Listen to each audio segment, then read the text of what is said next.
From the home screen, go to the More option down at the bottom right and select the Automation option. Now we should see two tabs at the top, Rules and Schedules. First, we are going to start with Schedules as a baseline. Select the Add button near the bottom right and then select Schedule. This will take you to a screen where you can select a specific date and time along with a device. Follow along with the prompts to create a schedule.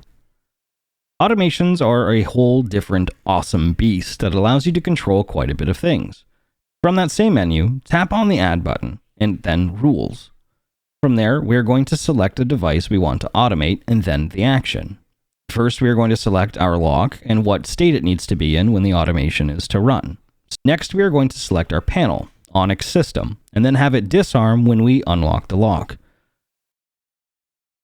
We will give the rule a name and then add it to the system.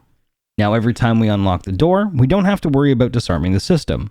You may encounter issues with some automations as certain devices won't automate with other devices. So feel free to play around with all sorts of combinations that work for you.